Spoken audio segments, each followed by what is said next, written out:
하나님 말씀 보겠습니다. 오늘 은혜 받으실 말씀은 마태복음 7장 13절부터입니다. 마태복음 7장 13절부터 29절까지인데요. 29절까지. 오늘 마태복음 이제 17번째인데요.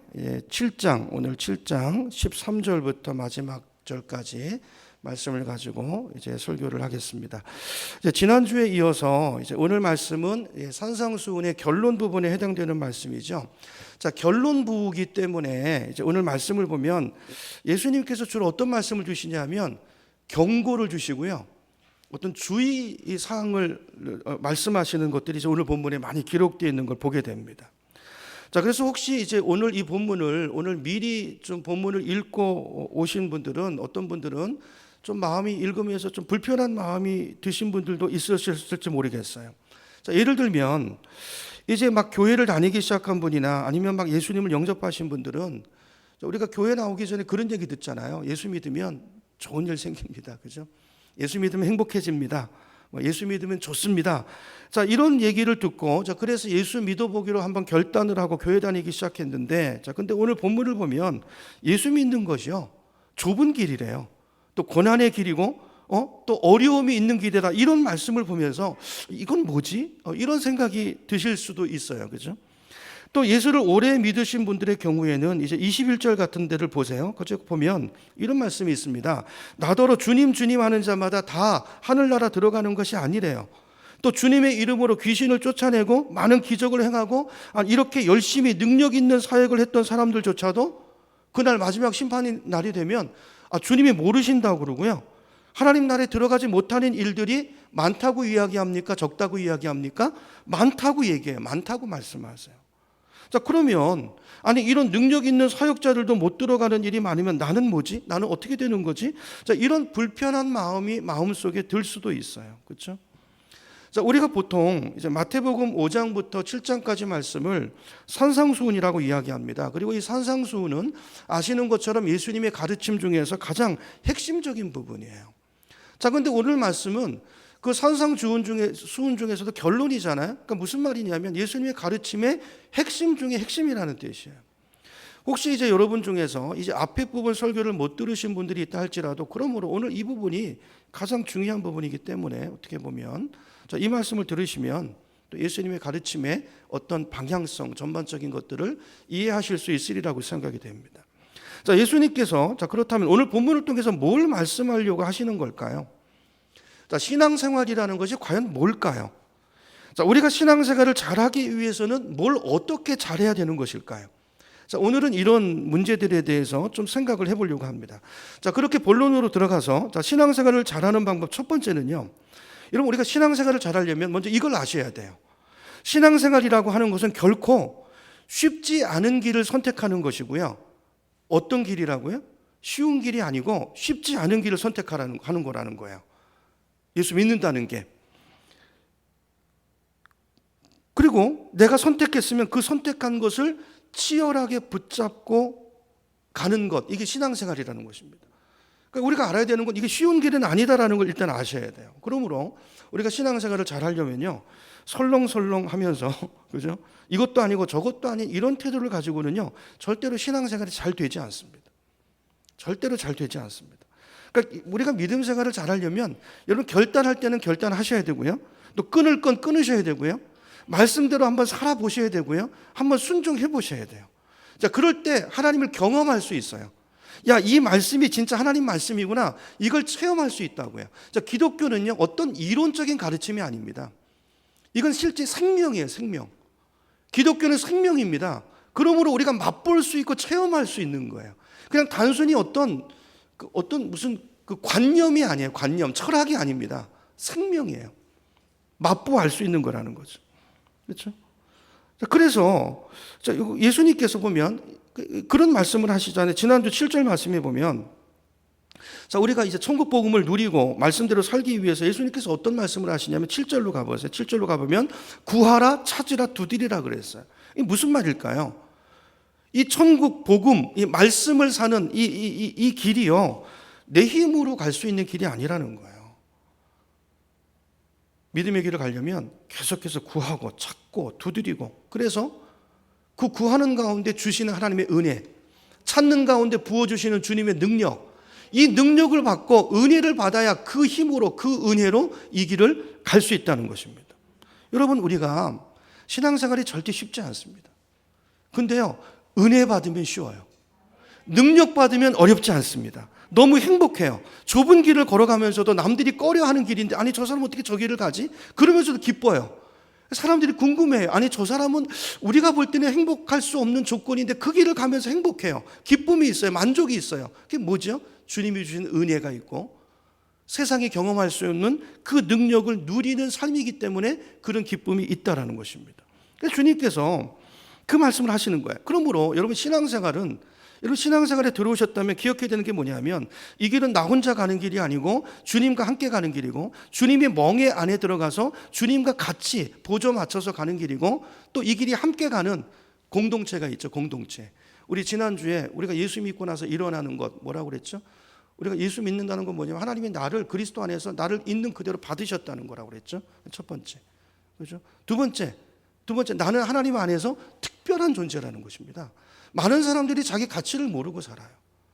여러분, 우리는 그리스도 안에서 특별한 존재예요. 두 번째고, 세 번째는 우리는 공동체 안에서 한 가족이 됐다는 거예요. 여러분, 우리는 신앙생활하기로 결단한 순간부터 외롭지 않습니다. 함께 걸어갈 가족이 있어요. 공동체 안에, 교회로 우리가 부름받은 거예요. 우리가 가족이죠. 그죠?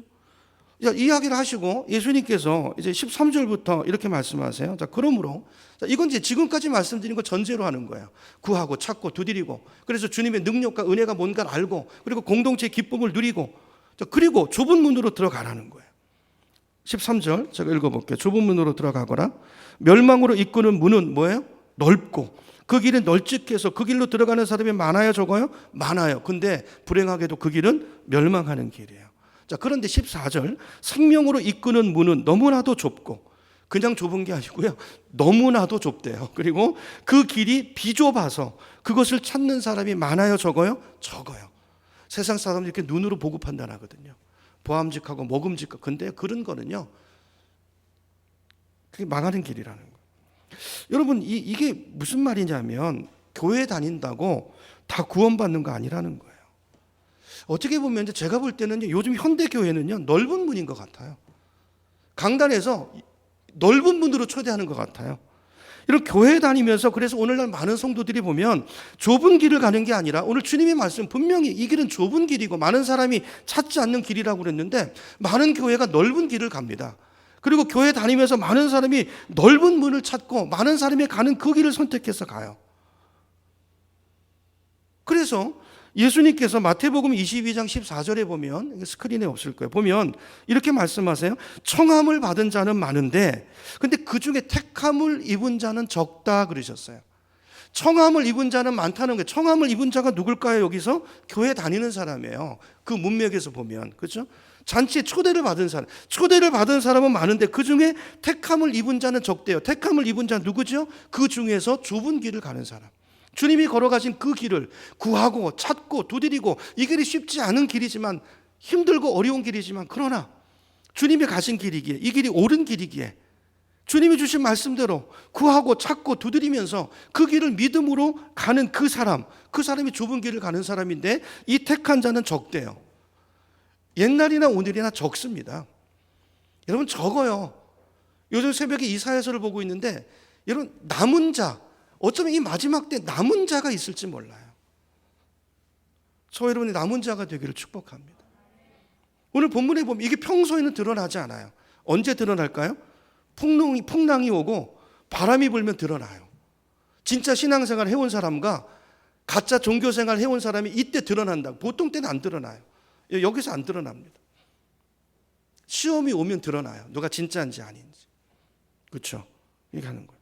자, 오늘 말씀은 제가 분명히 서두에 예수님의 경고라고 말씀드렸어요. 자, 그래서 지난주 6절 말씀으로 가보세요. 여러분 성경으로 성경 펴셨으니까 6절로 가보시면 뭐라고 말씀하시냐면, 자, 이런 말씀은, 자, 제가 오늘 하는 이런 말씀은 아무에게나 전하지 말래요. 왜 그럴까요? 못 알아들어요. 사람들은 듣고 싶은 걸 듣습니다. 듣기 싫은 거 안 들어요. 여러분 선지서 같은 데 보세요. 심지어 듣기 싫은 말 계속하잖아요. 돌로 쳐 죽입니다. 그죠? 아무에게나 하지 말라세요. 7장 6절 제가 읽습니다. 거룩한 것을 계획에 주지 말며 너희 진주를 돼지 앞에 던지지 말라 그랬어요. 왜요? 모른다니까요. 돼지는 그냥 꿀꿀거리면서 먹는 것만 찾는데 걷다가 진주를 딱 던지니까 진주가 뭔지 몰라요. 그러니까 맨날 먹는 것만 생각하니까 땅의 것을 추구하니까 먹는 거 떨어졌나 보다. 이거 뭐 소세지인가 보다 이래가지고 콱 깨물었다가 진주가 딱딱하니까 이빨이 아프니까 이빨이 깨지니까 어떻게 해요? 성질을 내고 그걸 발로 밟고 어떻게 한다고 돌이켜서 너희를 찢어 상할까 염려하라 그랬어요. 여기 계신 분들은 개나 돼지가 아니시죠. 우리 교우들은 다 하나님의 말씀을 들으실 수 있는 분들이세요. 이제는 또 많이 자라셔서 우리 새가족분들도 계시지만 좀 단단한 것도 드실 수 있는 분이신 줄로 믿습니다. 자, 오늘 예수님 말씀의 요지는 뭐냐면요, 인생을 사는 방법은 두 가지가 있다는 거예요. 우리가 걸어갈 길은 두 길이 있다는 것입니다. 한 길은 굉장히 넓고 편하고 그죠? 좋아 보여서 그쪽으로 찾는 사람들이 많은 그런 길이고, 자, 이런 길을 가는 사람은 옳고 그른 것은 별로 중요하지 않습니다. 잘 보세요. 넓은 길을 가는 사람들. 나한테 유익이 되느냐가 중요해요. 그렇죠? 근데 그 길은 망하는 길이에요. 자, 근데 또 하나의 길이 있는데 이 길은 어떤 길이죠? 굉장히 좁고 불편해 보이는 길이에요. 그래서 많은 사람들이 찾지 않아요. 잘 가려고 하지 않아요. 자, 이런 두 갈래 길이 있다는 거예요. 자, 근데 결과는 굉장히 달라요. 하나는 멸망으로 향하는 길이고 하나는 생명으로 향하는 길이에요. 여러분, 세상 사람들도 이런 지혜들이 있습니다. 경험으로 체득된 지혜들이 있잖아요. 그러니까 몸에 좋은 약은 입에 달아였어요. 쓰고 뭐 이런 거죠. 어떤 그 과정을, 힘든 과정을 겪어야 뭔가 작품이 나오고 이런 거죠. 그러니까 희미하지만 이런 어떤 세상 사람들도 이런 어떤 자기 나름대로의 어떤 그런 것들이 있는데 성경은 이걸 명확하게 말씀합니다. 자, 그러므로 여러분, 신앙이라는 게 뭘까요? 자, 이 두 갈래 길 중에서 편하고 쉬워 보이는 길, 그래서 많은 사람이 찾는 그 넓은 길을 선택하는 것이 아니고 힘들고 어려워도 좁은 길이라도 주님 가신 길, 옳은 길, 그 길을 선택하는 것인 줄로 믿습니다. 내 힘으로 안 되지만 근데 주님이 함께 하세요. 그래서 주님께 늘 구하고 찾고 두드리고, 그래서 내 힘이 아니라 주님의 능력을 받아서 주님의 부어주시는 은혜로 그 길을 걸어가는 것, 그리고 나 혼자가 아니라 함께 가는 것. 여러분, 혼자 가면 빨리 갈 수 있을지 모르지만 멀리 못 갑니다. 함께 가면 멀리 갈 수 있어요. 주님은 함께 가도록 교회로 우리를 부르셨어요. 우리가 신앙 공동체라는 걸 기억하셔야 돼요. 여러분, 신앙생활이라는 것이 아까도 말씀드린 것처럼 평소에는 구별되지 않습니다. 진짜인지 가짜인지. 그래서 많은 분들이 평소에는 세상 사람하고 똑같이 살다가 똑같이 살아요. 주일날 예배 끝나면 하나님 안녕히 계세요 그러고 이제 갔다가 이제 또 자기 생각대로 살아요. 그죠? 그리고 주일이 되면 이제 갑자기 이제 주일이네. 그래서 옷 갖춰 입고 교회 나와서 예배 보고 헌금 드리고 또 시간 나면 봉사도 좀 하고 때 되면 직분 받고, 자, 이런 거를 신앙생활이라고 생각하시던 분이라면 오늘 말씀은 좀 썩 유쾌하지 않을 수도 있어요. 예수 믿는 게 내가 꿈꾸는 그런 것과 다르게 어떤 내 꿈을 이루고 내가 원하는 바가 채워지고 내 감정, 나의 어떤 감정에 만족이 오고 그런 게 아니고 십자가의 길이고 좁은 문이고 좁은 길이다. 이런 말을 들으면 그렇게 매력적이지 않을 수도 있고 썩 동의가 되지 않을 수도 있어요. 근데 물론 이제 우리가 사는 시대는 분명히 이 말씀이 주어졌던 그 초대교회 시대와는 시대적으로 다르죠. 그때처럼 핍박이나 박해가 있지 않아요. 물론 지금도 박해받는 데가 있죠. 북한이나 뭐 중국이나 또 이슬람권 지역에 가면 이제 박해가 있어요. 내가 예수 믿는 것 때문에 정말 엄청난 대가를 지불해야 되는, 목숨까지 내놓고 신앙생활하는 분들이 있습니다. 우리는 거기에 비하면 뭐 말할 수 없는 편안함 가운데서 믿음 생활하고 있죠. 자, 그렇지만 그럼에도 불구하고 우리에게도요, 정말 내가 말씀대로 살고 정말 좁은 길을 가는 그 마음의 자세가 있으면, 자, 이런 고난은 누구에게나 있습니다. 정말 우리가 말씀대로 살려고 하다 보면 때로는 조롱을 받기도 하고요. 어떨 때는 불가피하게 가족 간에 어떤 분쟁이 일어날 때도 있고요. 또 어떨 때는 믿음을 지키려다 보면 손해를 보는 상황이 올 수도 있고요. 또 우리가 예수 믿는다는 게 그런 거잖아요. 늘 져주고 양보하고 이러는 거잖아요. 그러다 보니까 어떨 때는 속상할 때도 있고, 또 어떨 때는 정직하기 위해서 손해를 자초해야 되고, 이렇게 나름대로 싸워야 되는, 이렇게 분명히 쉽지 않은 길이다라는 것은 분명해요. 이걸 알고 가셔야 돼요. 무작정 꽃길이 아니고 이걸 오늘 주님이 이 말씀을 하시는 거예요. 너희가 가는 길은 이런 길이다. 자기를 부인하고 나를 따른다는 것은 자기 십자가를 지고, 십자가는 뭐죠? 옛날에 십자가는, 주님이 말씀하신 십자가는 사형틀입니다. 내가 가다가 성질이 올라올 때 거기 날마다 내 성질을 못 받고 내 욕심과 자아를 못 받고, 그리고 나는 죽고 예수를 따라서 예수로 사는 그 길을 살기로 결단합니다. 예수 믿는다는 건 그런 거다. 날마다 네가 죽어야 된다. 남편과의 관계에서 네가 죽어야 되고, 아내와의 관계 속에서 예수를 얻기 위해서 죽어야 되고, 또 사회 속에서 정의와 공평이 네 삶에 흐르도록 내가 주님이 주시는 그 만족을 누리기 위해서 이 땅이 주는 만족을 때로는 포기할 수 있어야 되고, 그래야 하늘 영광, 하늘 복을 누리는 참 제자의 삶을 갈 수 있다. 이게 주님의 말씀입니다. 그러므로 신앙생활은 절대로 그냥 설렁설렁 할 수 있는 게 아니에요. 결단하셔야 됩니다. 힘써야 됩니다. 감수해야 될 것을 감수해야 됩니다. 예수님을 따르기 위해서 포기해야 될 것들이 있습니다. 근데요, 이 길을 가다 보면요, 그 길 끝에 예수님이 계세요. 그 주님을 어느 순간에 만나고 주님이 보여요. 주님의 음성이 들립니다. 거기에서 오는 행복과 기쁨은, 이건 놀라운 기쁨이에요. 우리 그동안의 모든 불안함과 모든 공포와 모든 거짓과 두려움이 일순간에 날아가는 그 주님 안에서 완전한 행복, 샬롬, 이런 그 행복을 얻기 위해서 이런 불순물을 빼내고 이런 몸부림이 있어야 된다는 것입니다. 여러분, 세상에 그 세속적인 어떤 거를 얻으려도 이 세상에 공짜가 없어요. 대가를 지불해야 돼요. 이런 영적인, 우리의 영원한 생명을 위한 길에 아무것도 없이, 그거는 복음이 아닙니다. 무조건 여러분 아무 희생 없이 여러분을 다 만족시킬 거, 그런 교회는 그건 가짜예요, 가짜. 그건 복음이 아니에요. 그래서 오늘 본문에서 예수님께서는 분명히 말씀하세요. 계속해서 여러 부분에서 결정하라, 선택하라, 이 말씀을 계속하세요. 결정하라, 선택하라, 결정하라. 13절, 좁은 문으로 들어가기를 결정하라.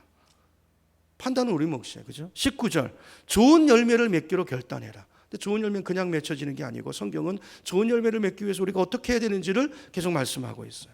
21절, 입술로만 주여 주여 하면 안 되고, 말이 아니고, 신앙생활은 머리로 하는 게 아니고 삶으로 하는 거예요. 우리 몸을 드리는 거예요. 행동이 뒤따라야 된다.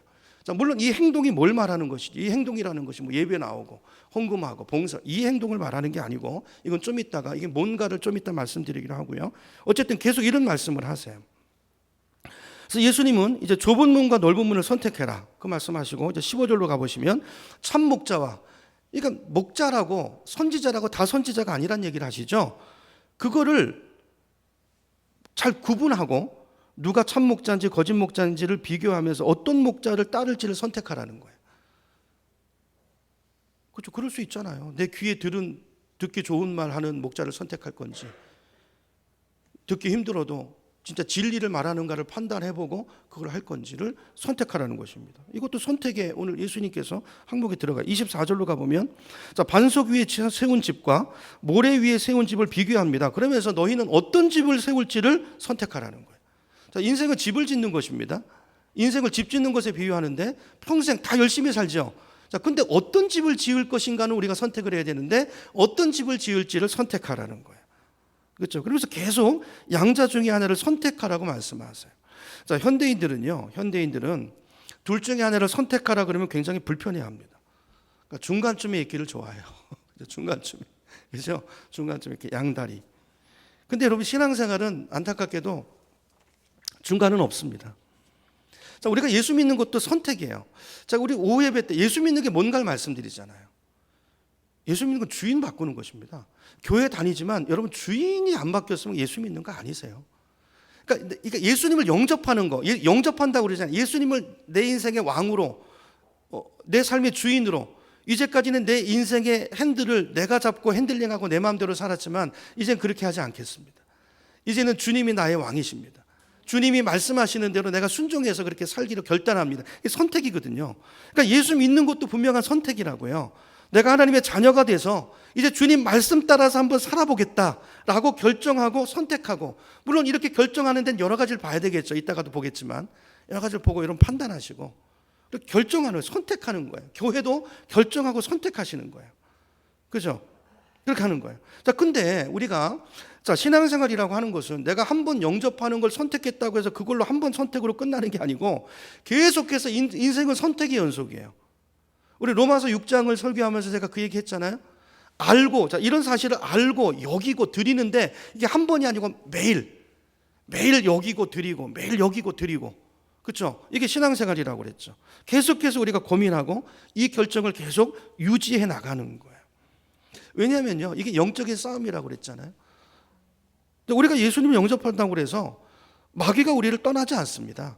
절대로 우리를 그냥 두지 않아요. 끊임없이 괴롭혀요. 신앙생활을 하지 못하도록, 어떤 경지에 가지 못하도록 계속 막아요. 어느 경지에 가보세요. 손대지 못합니다. 그 확신에 이르셔야 돼요. 여러분, 그 확신에 이를 때까지, 생길 때까지 치열하게, 아까 그 말씀, 치열하게 내가 믿는 것을 선택했으면 치열하게 그걸 구하고 찾고 두드리고 또 공동체의 도움을 얻어가면서 그 길을 걸어가시기를 축복합니다. 우리 교회 이제 새가족분들 여러분 계시는데요. 그래서 교회는요, 새가족분들이 오셨으면 여러분, 아기도 딱 태어나면 밖에 던져지지 않습니다. 하나님이 가정이라는 걸 두셨어요. 가족에 속하는 거예요. 태어나면서부터 엄마가 있고 아빠가 있고 형제가 있고 그 속에서 보호받으면서 자라는 것입니다. 교회도 마찬가지예요. 교회는 공동체예요. 여러분 꼭 기억하셔야 돼요. 새가족은 영적으로 생명이 태어난 것과 같은 거예요. 그러면 그 생명이 자랄 때까지 영적으로 확신을 가지고 성인이 돼서, 그렇죠? 온전한 성인으로 살아갈 때까지 돌봄이 필요해요. 돌보셔야 됩니다. 오시면 관심을 가지고 이렇게 환대해야 되고요. 그리고 이분들, 우리 수요일 날에 이분들은 중보 기도가 있으셔야 돼요. 여러분, 신앙생활을 이렇게 걸어오신 분들이라면 처음에 새가족이 겪어야 될 어떤 그런 예상되는 어려움들이 있잖아요. 그런 것들을 놓고 기도하고 돌보고 성령이 주신 음성 가운데 돕고, 그렇죠? 공동체 일원 안으로 이렇게 안아주고, 그렇게 해서 모든 의심, 이 마귀의 공격들을, 이 의심들을 다 걷어내고 믿음의 선한 싸움을 잘 싸워나갈 수 있도록 공동체 안에 들어오도록 이 역할을 해야 되는 거예요. 이게 교회고 이게 신앙생활이에요. 혼자 집에서도, 우리 코로나 기간 동안에 집에서도 예배 드릴 수 있죠. 근데 집에서 예배가 가능합니다. 근데 집에서 인터넷으로 예배 드린다고 해서 그 드리는 사람들이 교회는 아닙니다. 이걸 꼭 기억하셔야 돼요. 하나님 우리를 교회로 부르셨어요. 그게 교회는 아니에요. 우리가 이제 오후 때 이제 계속 그걸 공부해 나가겠지만, 그래서 오늘 이걸 기억해야 돼요. 자, 이렇게 계속해서 이 길을 가면 아까 말씀드린 것처럼 그 길 끝에 주님이 우리를 맞아주시고 주님이 보이기 시작하고 애들이 옹알이하고 기도를 배워가고 말을 배워가는 것처럼 기도를 배워가고 기도 가운데 하나님의 음성을 듣게 되고, 그렇죠? 그러면서 막 말할 수 없는 감격과 기쁨과 내 안에 이 신이 내려서 성령이 내 안에 계시는구나, 내 몸이 성전이구나, 그러면서 자기 몸가짐을 이제 못 보던 것들이 보이니까 삶이 달라지고 말이 달라지고 내 속에 이제는 그 음침하고 어두운 것들, 그 속에 생명의 빛이 임하니까 내 영혼이 밝아지고 이러면서 그 삶의 인생의 변화들이 일어나는 것이죠. 여러분, 인생은 말이죠, 하나님을 만나기 전까지 인생은 그냥 꿰이지 않은 단추 같아요. 뭘 하는데 답이 없습니다. 거기 뭘 하는데요, 뭘 쌓는데 채우는데도요 설명할 수 없는 허전함이 있어요. 그러나 하나님이 오셔야 채워지는 영역이거든요. 이상하게 외롭고 말이죠, 뭘 많이 가졌다고 생각하고 이루었다고 생각하는데도 보면 거기 만족이 없고요, 막 이렇게 뭐 술 마시고 놀고 그러다가도 돌아서면 그 메울 수 없는 쓸쓸한 마음을, 어쩔 수 없는 그런 마음들이 나를 지배하고 있다는 그 영혼의 허전함과 외로움이 있어요. 알 수 없는 정죄감, 어떤 죄책감, 어쩔 수 없는 이런 마음들, 이건 하나님을 만나지 못한 인생들에게 이거는 해결할 수 없는 필연적인 문제들입니다. 하나님을 만나지 못하면 인생은 이렇게 뭔가 길을 잃은 사람들 같은 그 고와 같은 방황하는 인생을 살 수밖에 없어요. 술로 채우고, 술로 채워지지 않습니다. 마약으로 채워지지 않습니다. 그거는 우리를 더 큰 나락으로 떨어뜨리는 마귀의 올무예요. 하나님을 더 의지하지 못하게 만드는.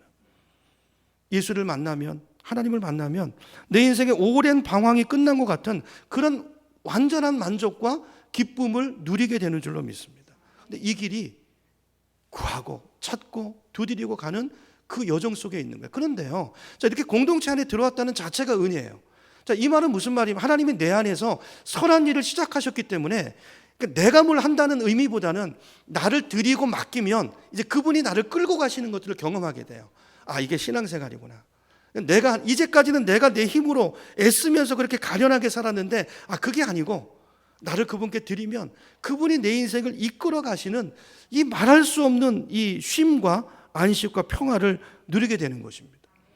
자, 그래서 시편 기자는, 이걸 경험했던 시편 기자는 시편 27편 4절에서 이렇게 말합니다. 제가 읽어볼게요. 나에게 단 하나의 소원이 있습니다. 나는 오직 그 하나만을 구하겠습니다. 자, 그것이 뭘까요? 그 하나가 뭘까요? 한평생 주님의 집에 살면서 주님의 자비로운 모습을 보는 것과 성전에서 주님과 동행하며 살아가는 것입니다. 여러분 이 기쁨을 맛보고 나니까 이걸 빼앗길 수 없는. 여러분 이 세상에 어떤 것을 경험한 사람이 이런 고백을 할 수 있을까요? 어떤 좋은 사람을 만났다고 그 경험을 가지고 이런 고백을 할 수 있을까요? 여러분, 이거는요, 하나님을 만난 사람만이 할 수 있는 고백이에요. 하나님은 우리의 인생을 이 행복으로 이끌기를 원하세요. 이런 어마어마한 행복이 우리 삶 앞에 놓여 있다는 거예요. 좁은 길로 보이지만, 그렇죠? 그 끝에 이 행복을 주님이 기다리고 계세요. 여러분, 잘 선택하셨습니다. 이 행복을 잡으시고 끊임없이 붙들어 가시고 함께, 그리고요, 내가 불안해할 때마다 옆에 분을 계세요. 보세요. 우리 중직자들, 우리 교회도 잘 믿으시는 분들이 계시잖아요. 그분들을 보면서 확인하시고, 그렇죠? 확인하시고, 그리고 그 길을 잘 걸어가셔서 하나님을 만날 수 있는 우리 모두가 되기를 예수님의 이름으로 축원합니다. 자, 두 번째입니다. 두 번째, 자, 신앙의 길을 잘 걸어가는 방법 두 번째는 뭐냐면, 자, 우리가 뭔가 선택의 기로에 설 때, 자, 우리 계속 선택해야 된다고 그랬잖아요. 판단해야 되잖아요. 근데 뭘 보고 판단해야 되는가? 그걸 주님이 말씀하시는데, 열매를 보고 현명하게 판단하라 그러세요. 뭘 보고요? 열매를 보고. 말이 아니고 열매를 보고. 자, 15절부터 보겠습니다. 15절. 자, 이 말씀을 하시고 예수님께서 거짓 예언자들, 거짓 목자들에 대한 경고를 주세요. 조심해라. 너무 많다는 거죠, 이런 사람들이. 15절입니다. 거짓 예언자들을 살펴라. 그들은 양의 탈을 쓰고 너희에게 오지만 속은 굶주린 이리들이다. 너희는 뭘 보고요? 그 열매를 보고 그들을 알아야 한다. 가시나무에서 어떻게 포도를 따며 엉겅퀴에서 어떻게 무화과 나무를 딸 수 있겠느냐. 자, 열매를 보고, 포도 열매가 맺혔으면 포도나무죠. 포도나무에서 사과가 맺힐 수 없잖아요. 그걸 보고 나무를 알 수 있다는 거예요. 17절, 이와 같이 좋은 나무는 필연적으로 좋은 열매를 맺을 수밖에 없고, 나쁜 나무는 필연적으로 나쁜 열매를 맺는다는 거예요. 좋은 나무가 나쁜 열매를 맺을 수 없고, 나쁜 나무가 좋은 열매를 맺을 수 없다. 좋은 열매를 맺지 아니하는 나무는 찍어서 불 속에 던진다. 마지막 때. 왜요?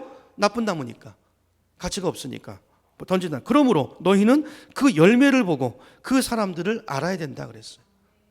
자, 왜 이렇게 말씀할까? 그래야 우리가 좋은 나무가 되니까. 그러기 위해서 좋은 판단을 해야 되는데 열매를 보고 알라는 거예요. 자, 예수님께서 이 말씀을 하실 때 지금 누구를 염두에 두고 이 말씀을 하시는 걸까요? 그 초대교, 예수님 오셨을 때 그 배경을 보면 사두개인과 바리새인들이죠. 당시 종교 지도자들, 그렇죠? 당시 종교 지도자들. 자, 이들을 잘 살피라는 거예요. 말에 속지 말고, 말이 아니고 열매를 보고 그 사람이 어떤 사람인가를 판단해야 된다는 거예요. 이런 사도 바울도요, 바울이 목회하던 에베소 교회를 떠나면서 오늘 이 예수님과 비슷한 말씀을 했어요. 사도행전 20장 29절을 보면 이렇게 말합니다. 내가 떠난 뒤에 바울이 얼마나 눈물로 사랑으로 에베소 교회를 목양했습니까? 자, 그리고 떠날 때 이렇게 말해요. 내가 떠난 뒤에 살아온 누가요? 이리들이. 오늘 본문에도 예수님 말씀하시죠. 이리들이 여러분 가운데 들어와서, 거짓 선지자죠. 여기 이리는 양떼를 하나님의 마구 헤아리라는 것을 나는 압니다 그랬어요. 여러분, 이런 거짓 선지자 이단의 문제는요, 초대교회뿐 아니라 중세를 넘어서서 현대에 올 때까지 끊임없이 교회를 괴롭히는 이 정말 문제예요, 문제. 이 이단들 때문에 한국에 있는 교회들도 골머리를 앓고 있잖아요.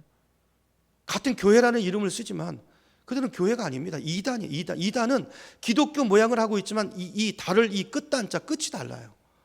그렇죠? 속이는 성도들 꿰내는 그런 이단들. 말은 그럴싸한데, 근데 뭔 속일 수 없다고요?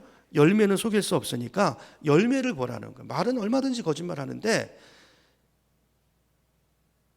말은 어디서 나와요? 속에 쌓은 것에서 나오는데 요걸 잠깐 속일 수 있다는 거예요. 근데 삶의 열매는 드러나게 되어 있다는 거예요. 그러므로 그걸 보라는 거예요. 그렇죠? 그걸 보라는 것입니다. 자, 어떤 열매를 봐야 되는가? 세 가지를 말씀드릴 텐데요. 이게 이제 우리가 예수님의 명령이잖아요. 잘 판단하라고 말씀했으니까 우리도 뭔가를 선택하고 그럴 때 이 세 가지 기준, 무엇을 판단하든지 이 세 가지 기준을 잘 보고 판단하는 현명한 판단을 하시는 우리가 되기를 축복합니다. 자, 첫째 봐야 될 열매는 성품의 열매입니다. 성품. 여러분 개인이든 단체든 간에 그 안에 그 성품 안에 사랑이 있는가? 여러분 이걸 보셔야 돼요. 사랑. 자, 갈라디아서 5장 22절을 보면요. 갈라디아서 5장 22절 스크린 보세요. 자, 그러나 성령의 열매는 자, 우리 안에 누가 오셨다고요? 예수 믿는 사람 성령이 성령이 내리셨다고요. 자, 그러면 성령이 우리 안에 오셨으면 이 성령을 모시고 사는 사람은 성령의 열매가 나타나게 돼 있어요. 자, 말로도 나타나지만 속일 수 없는 삶의 열매로 나타나게 돼 있다고요. 그 열매가 뭔가를 말씀하시는데 성령의 열매는 첫 번째가 뭐죠? 사랑이에요. 사랑. 이 사랑, 그 무슨 말이냐면 이게 대표적인 열매라는 거예요. 이 사랑이 나머지 열매를 다 포함하고 있는 것과 같은 열매. 사랑과 기쁨과. 진짜 기쁨은 어디서 올까요? 사랑에서 옵니다. 화평은 어디서 오죠? 사랑할 때 옵니다. 사랑은 뭐죠? 인내하는 것입니다. 사랑은 뭐죠? 친절한 것입니다. 사랑은 뭐죠? 착한 거예요. 선한 거예요. 상대방에 대해서. 이 사랑이 전부 사랑이에요. 사랑은 뭐죠? 진실한 겁니다. 어제나 오늘이나 동일한 것입니다. 신실한 것입니다. 사랑은 뭐죠? 온유한 것입니다. 사랑은 뭐죠? 절제하는 것입니다. 사랑이에요. 사랑. 그렇죠? 자, 이런 것을 그러면서 이런 것을 막을 법이 있다 없다? 없다 그러잖아요. 무슨 말이죠? 진짜 예수님을 영접하고 진짜 성령을 모시고 진짜 그 성령을 따라 사는 사람들은 매일매일의 그 삶이 쌓여서 열매가 맺힌다는 거예요. 안 맺힐 수가 없다는 것입니다. 그 열매가 없다 그럼 가짜라는 거예요. 성령 모시고 안 사는 거고 성령 따라 안 사는 거고. 여러분 예수 믿는 것은 교회 다니는 게 아니라 성령을 모시고 사는 사람이에요. 성령을 모시고 예배 드릴 때 성령을 모시고 예배 드리고 돌아가실 때도 그 성령을 모시고 가는 것입니다. 여러분이 하나님의 궁전이에요. 성령을 모신 하나님의 전이라고요. 그렇죠? 그 하나님의 통치 아래 사는 거예요. 통치 아래. 말씀의 법 아래 사는 거예요. 세상 우리 대한민국에서 대한민국 헌법의 지배 속에 살잖아요. 마찬가지로 하나님의 나라가 우리 안에 임했기 때문에 성령이 그 성령의 다스림 속에 사는 거예요. 그렇다면 당연히 맺혀야 될 열매가 이 열매라는 거예요. 이런 성품이 나타나는 건 당연한 거라는 것입니다. 물론 처음부터 완벽하지 않아요. 근데 중요한 건 방향성이에요. 자, 이 열매를 계속 맺어가느냐. 이건 보면 알죠. 그렇죠? 자, 그러므로 여러분 어떤 가르침이든지 가르치는 사람이나 단체에 대해서 이런 성품이나 이런 방향성이나 이런 기품이 있는가를 반드시 보셔야 돼요. 그 서구의 유명한 철학자들 중에서 신이 없다고 여러분 그분들의 이론이 그럴듯하지만 그분들의 삶을 보세요. 삶을 보고 판단하세요. 그 이론이 맞는지. 그 사람이 말하는 이론이 진짜 이론인지 열매로 나타나게 되어 있다는 것입니다. 예를 들어서 요즘 이제 기독교계 안에서도 무슨 기독교 무슨 단체장이다, 무슨 목회자다, 무슨 장로다 그러면서 뭐 앞에 나와가지고 뭘 하는 사람들을 보면 어떤 사람은요 그 안에 보면 막 앞에서 뭘 주도하는데 그 속에 가만히 보면 증오가 들어앉아 있어요. 그 안에 미움이 들어앉아 있어요. 그러면 그걸 어떻게 올바른 가르침이라고 할 수 있죠? 그러니까 이렇게 보라는 거예요. 자, 이거를요, 이걸 이제 잘 생각하셔야 되는데요. 우리 이제 지난주인가 사람을 비판하지 말라고 그랬죠. 그러니까 그 사람을 정죄하기 위해서 이걸 분별하라는 뜻이 아니고 무슨 말인지 아시겠죠? 예수님의 의도를 이런 분별력이 필요하다는 것입니다. 이 악한 세대를 분별할 수 있는 이 분별력과 지혜가 오늘 이 시대를 살아가는 성도들에게 굉장히 중요한 것입니다. 이게 있어야 돼요. 그렇죠? 자, 이게 이제 우리가 첫 번째 봐야 될 성품의 열매고요. 대충 이제 이해하셨을 것 같은데, 자, 두 번째 봐야 되는 건 뭐냐면 그 다음에 이제 그분의 가르침의 내용을 보셔야 돼요. 그렇죠? 성품의 열매를 보셔야 되고 내용을 보셔야 돼요. 과연 그게 올바른 내용인가 그걸 판단해야 되죠. 자, 그러면 이제 우리 교회 같은 경우는 이게 성경 말씀에 맞느냐 이걸 봐야 돼요. 이단의 특징이 뭐라고요? 처음에는 성경 말씀을 가지고 이야기합니다. 그 요즘도 이제 구원파라든가 이제 이단에서 편지들이 많이 오는데 제가 이제 가끔씩 읽어봐요. 읽어보면 첫 단락, 둘째, 셋째 단락 이상 없어요. 이상 무. 성경 말씀을 가지고 얘기를 해요. 근데 이제 뒤로 가서 마지막 네 번째 단락쯤 가면요, 성경 말씀은 싹 빠지고 자기 주장과 자기 생각과 자기 의도가 포장돼서 나와요. 근거가 없어요. 근거가 없는 말을 앞에 그걸로 해서 그 뒤에 근거, 그러니까 이 말을 하기 위한 그냥 그 수식어구 같은 거죠. 그러니까 내용을 잘 봐야 되죠. 그렇죠? 그러려면 우리가 성경을, 가짜를 분별하려면 진짜를 잘 알아야 되겠죠. 성경에 정통하셔야 됩니다. 성경을 공부하시고 연구하시고 배우셔야 되고, 두 번째고요, 내용을 보셔야 되고, 세 번째는, 첫 번째는 성품의 열매를 봐야 된다고 말씀드렸고, 두 번째는 그들의 가르침의 내용을 잘 살펴봐야 된다고 그랬고, 세 번째는 삶의 전반적인 열매를 보셔야 돼요. 삶의. 그러니까 성품이었다면 그 성품이 삶 속에 또 어떻게 열매로 나타나는가. 여러분, 올바른 사람이라면요, 올바른 길을 따라 사는 사람이라면 분명히 삶에 올바른 열매가 맺히게 돼 있어요. 물론 완벽하진 않겠죠. 우리 가운데 완벽한 사람이 어디 있겠습니까? 그렇죠? 그러나 뭔가 전반적인 삶의 영역 속에서 뭔가 선한 열매가 맺히고 있고, 그런 방향성이 있고, 이런 것들을 우리가 확인할 수 있어요. 이런 것들을 보셔야 됩니다. 예를 들면, 이건 뭐 다 드러난 거니까, 구원파 같은 경우를 보세요. 여러분, 우리 중에 누가 그 구원파 그 유병원 씨 같은 분의 삶을 보면서 선한 열매를 맺었다고 할 수 있겠습니까? 이건 그럴 수 없는 거죠. 그렇죠? 이만희 씨도 마찬가지예요. 그 삶의 내용들이 드러나잖아요. 그게 얼마나 허구고 거짓말인가. 그렇죠? 그럼에도 불구하고 넘어가는 사람이 참 안타까운 거예요. 여러분, 이 세 가지를 꼭 기억할 수 있기를 바랍니다. 그래서 여러분, 우리가 뭐를 결정할 때, 교회를 결정할 때도 그렇고, 어떤 단체를 결정할 때도 그렇고, 또 어떤 사람을 결정할 때도 그렇고, 또 두 사람 가운데 어떤 누구 말이 옳으냐 하는 것을 결정할 때도 그렇고, 말은 뭘 못합니까? 이 세 가지를 봐야 돼요. 이 책임성 속에서 이 세 가지, 이 열매들을 보고 판단한다면 그래도 어느 정도는 우리가 올바른 판단을 할 수 있으리라고 생각이 됩니다. 그러면 우리가 어떻게 하면 좋은 열매를 맺을 수 있는가? 그렇죠? 중요한 것은, 판단도 중요하지만 내 인생이 중요하잖아요. 좋은 열매를 맺는 인생이 돼야 되는데, 그 말씀을, 그 얘기를 예수님께서 요한복음 15장에서 하시는데요.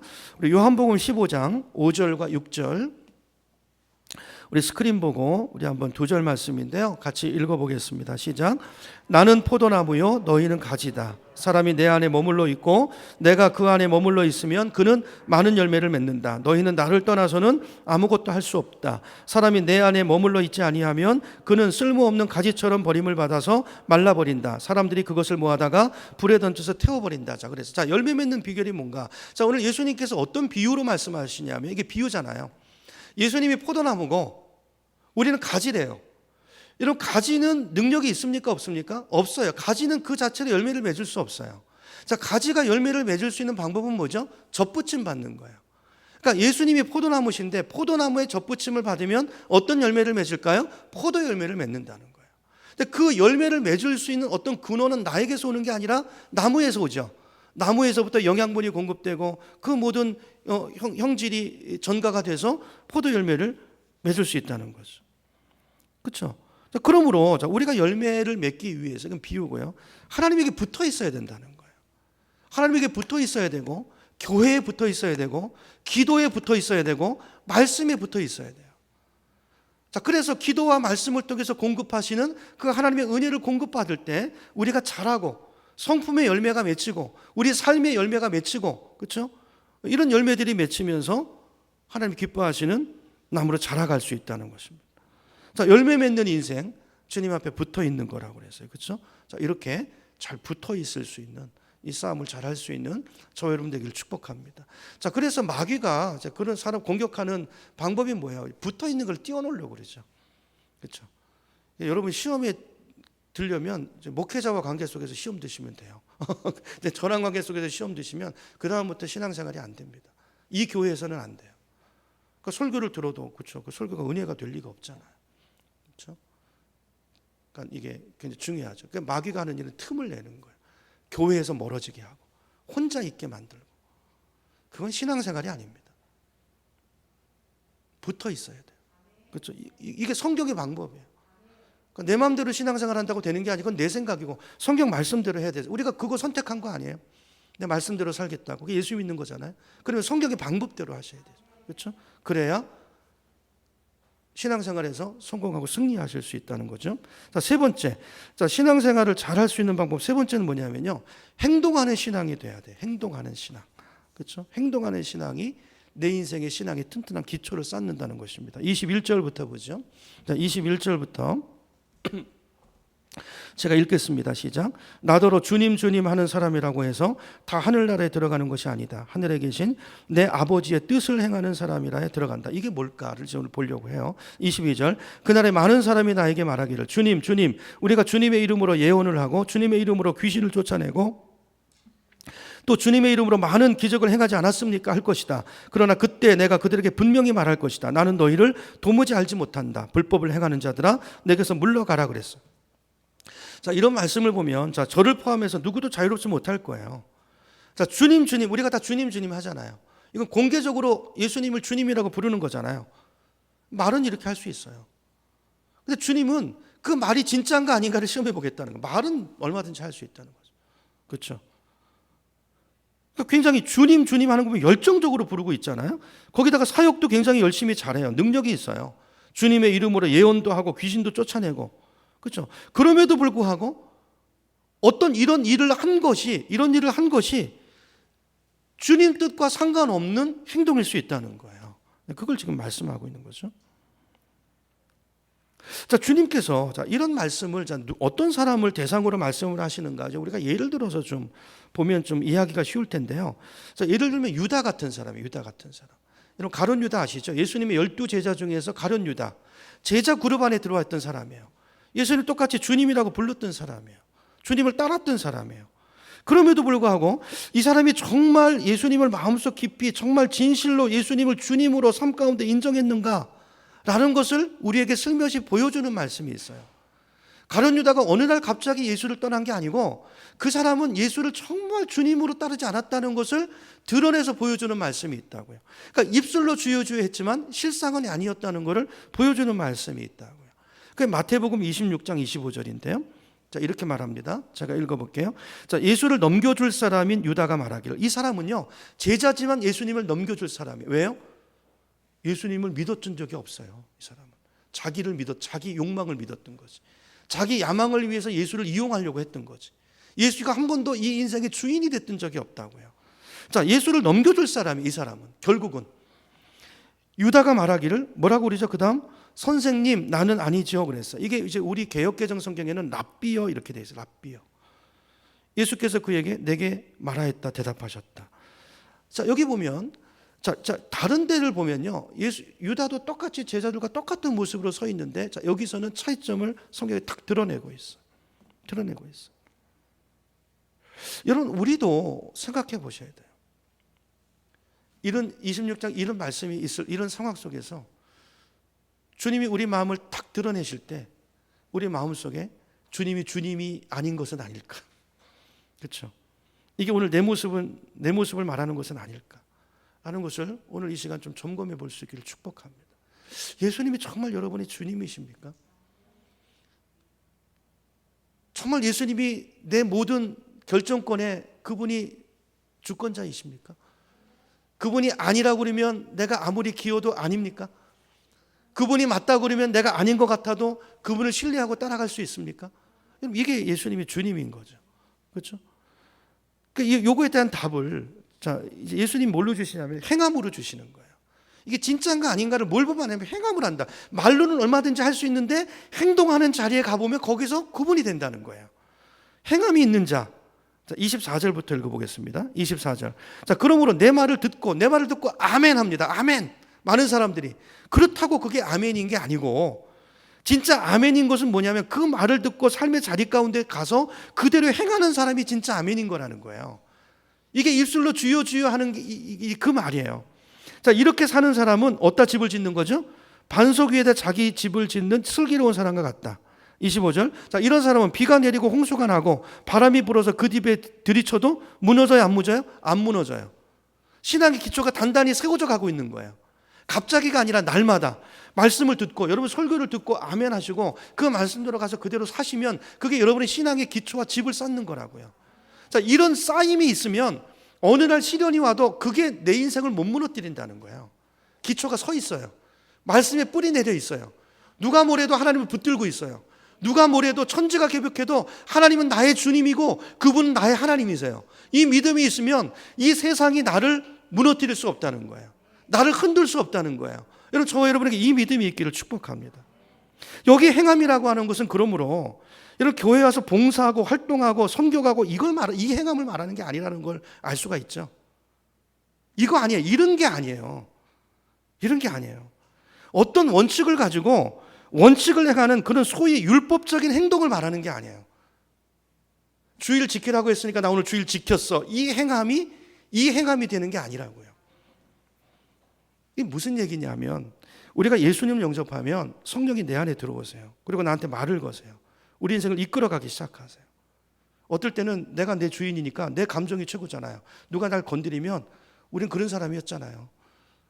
되로 받으면 말로 갚아줘야 직성이 풀리고 그래 마음이 시원하고. 근데 어느 날 예수 믿고 나서부터 내가 화를 내는데 성령님이 내 안에서 말을 걸어오세요. 야, 최 목사, 그거 네가 내려놔야지. 네가 저 사람을 품어야지. 말을 거세요. 이제는 네가 좀 안 그랬으면 좋겠다. 왜 아내한테 그렇게 화를 내니? 네가 그렇게 하니까 내가 불편하다. 이게 누가 하시는 말씀이에요? 내 안에 와 계신 성령님이 하시는 말씀. 그렇죠? 이제는 네가 그렇게 안 살았으면 좋겠다. 자, 이렇게 한번 했으면 좋겠다. 자, 이런 말이 들려온다고요. 요 말이 성령님의 음성인데요. 이 음성에 순종하는 영적인 순종, 요 행동, 요걸 얘기하시는 거예요. 무슨 말인지 아시겠죠? 겉으로 율법적인 드러나는 이런 것이 아니고 여러분 순간마다 예를 들면 이런 거예요. 마음속에 어떤 순종의 은혜를 받아서 순종의 마음을 주셨어요. 그렇죠? 그러면 딱 주셨는데 예를 들면 어떤 아내가 생각이 났어요. 아, 어제 내가 아내한테 좀 잘못한 것 같은데 가서 사과해야 되겠다. 근데 또 현장에 갔을 때는 또 마음이 달라요. 그렇죠?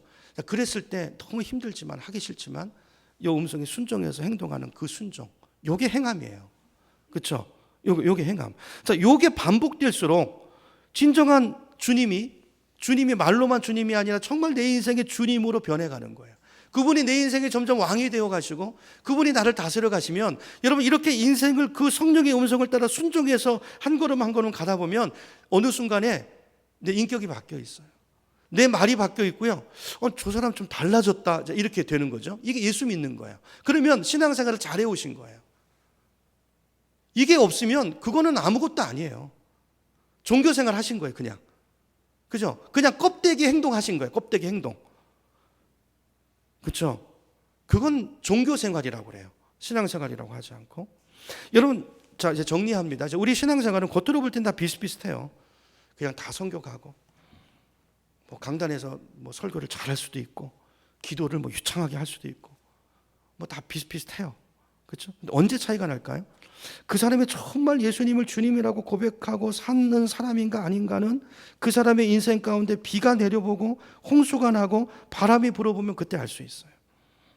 행동하는 신앙을 했던 사람들, 날마다 주님과 동행하고 주님의 말씀에 순종하는 그 순종이 있고 따름이 있었던 사람은요, 기초가 단단해져 있어요. 안 흔들려요. 무너지지 않습니다. 근데 그렇지 않은 사람은 무너져요. 목사도 무너지고 장로도 무너집니다. 종교인이에요. 그렇죠? 자, 그래서 이 행동하는 신앙을 야고보는 야고보서 1장 22절에서 이렇게 말합니다. 야고보서 1장 22절 스크린 보세요. 제가 읽습니다. 자, 말씀을 행하는 사람이 되십시오. 그저 듣기만 하여 자신을 속이는 사람이 되지 마십시오. 말씀을 듣고도 행하지 않는 사람은 있는 그대로의 자기 얼굴을 거울 속으로 들여다보기만 하는 사람과 같습니다. 자, 거울을 왜 보죠? 이 지워야 되잖아요. 그 들여다보고만 있는 거예요. 자, 24절. 이런 사람은 자기 모습을 보고 떠나가서 어떠한지를 곧 잊어버리는 사람입니다. 이건 묻히고 그냥 살아요. 순종이 없는 사람은. 무슨 말씀 이해가 되시죠? 자, 25절 같이 읽겠습니다. 시작. 그러나 완전한 율법, 곧 자유를 주는 율법을 잘 살피고 끊임없이 그대로 사는 사람은 율법을 듣고서 잊어버리는 사람이 아니라 그것을 어떻게 해요? 실행하는 사람인 것입니다. 이런 사람은 그가 행한 일에 무엇을요? 복을 받을 것입니다. 자, 그러니까 이런 거예요. 하나님이 주시는 복은 자, 이런 것 위에 쌓여지는 것입니다. 이런 것들이 쌓여져 갈 때, 죄송하지만 이런 것들이 매일매일 순종이 쌓여져 가지 않으면 하나님의 복이 담기지 않아요. 그러니까 믿음의 그릇을 이렇게 만들어 가야, 행함으로 만들어 가야 하나님의 복이 담겨지는 거예요. 이게 없는 사람은 이 그릇을 엎어놓은 것과 같아요. 복이 담기지 않습니다. 행함이 중요해요. 행함 그 자체가 중요한 게 아니라 믿음으로서의 행함, 그렇죠? 그 말씀을 순종함으로써 행함. 그러니까 율법적인 행함을 말하는 게 아니고 성령님의 음성을 듣고 정말 하나님이 나에게 원하시는 거, 내 마음에 말씀하시는 거, 네가 이거 좀 순종했으면 좋겠다. 그거를 어려워도 말씀을 붙잡고 따라가는, 순종하는 요 행함, 그렇죠? 요 행함, 그렇죠? 이거를 행하는 사람이 되십시오. 그저 듣기만 하고 자기를 속이는 사람이 되지 마십시오. 좋은 설교를 들었다고, 여러분 좋은 설교를 들었다고 내가 좋은 사람이 된 거 아닙니다. 여러분 요즘 현대인들 얼마나 유튜브가 있어가지고 설교를 많이 쇼핑하는지 아세요? 그거 좋은 거 아니에요. 저는 정말 그거 권하지 않습니다. 좋은 설교를 찾아다니지 마세요.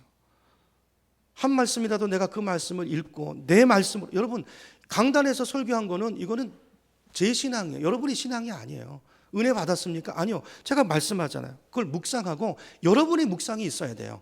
그래야 그게 여러분의 것이 되고 여러분의 묵상 속에 나오는, 여러분이 이 들은 설교 말씀을 가지고 여러분이 묵상하면 그 묵상 시간에 성령이 여러분에게 얘기하세요. 이 시간에 얘기할 수도 있지만 그 시간에 얘기하세요. 더 깊은 것을. 그럼 그걸 붙잡고 순종할 때, 그래야 그것이 자기를 스스로 속이는 자가 아닌 것이고 지혜로운 인생의 집을 짓는 사람이라는 것이죠. 이 순종이 있어야 돼요. 우리는 좋은 교회에 있으면, 아니 그 좋은 교회 기준도 다르지만 보통 이렇게 크고 그런 교회에 있으면 자기가 좋은 신앙인인 줄, 성도인 줄 알아요. 좋은 설교를 들으면 내가 좋은 사람이 된 것 같아요. 착각입니다. 스스로 속이는 것입니다. 그 말씀의 내용을, 핵심을 이해하고 그 말씀을 순종한 것만큼, 맺힌 열매만큼 그 사람의 됨됨이를 주님은 그걸 보고 판단하시는 거예요. 그렇죠?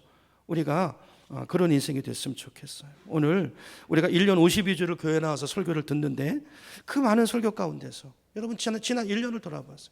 여러분 순종한 말씀이, 순종이 있었던 그 예배가 몇 번 있었습니까? 금년에 그걸 하려고 하는 거죠.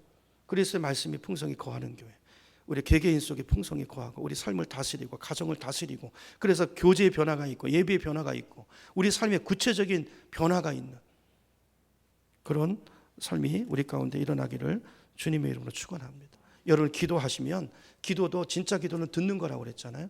기도 시간에 말씀하시는 주님의 음성을 듣고 여러분 10번 기도하면, 여러분 행함에 11조도 있었으면 좋겠어요. 적어도 10번 예배 드리면 적어도 한 번은 그 예배 가운데 하나님께서 나에게 주시는 말씀에 내가 순종하고 헌신하고 재헌신하고, 기도 시간에 주님이 주시는 그 음성을 적어도 10번 기도하면 한 번은 그 음성 가운데 내 인생을 드리고 바치고 뭔가를 순종하고 몸부림치고, 여러분 이런 순종이 있을 때 그 사람이 살아있는 신앙인이고 그 사람의 삶 속에는 놀라운 하나님의 은혜가 부어지고 생수가 부어지고 이 세상에 줄 수 없는 그 행복과 기쁨을 누리며 주님이 원하시는 그런 인생을 살게 될 줄로 믿습니다. 그런 놀라운 인생을 걸어가시는 우리가 되기를 주님의 이름으로 축원합니다. 우리 찬양하겠습니다. 204장입니다. 찬송가 204장.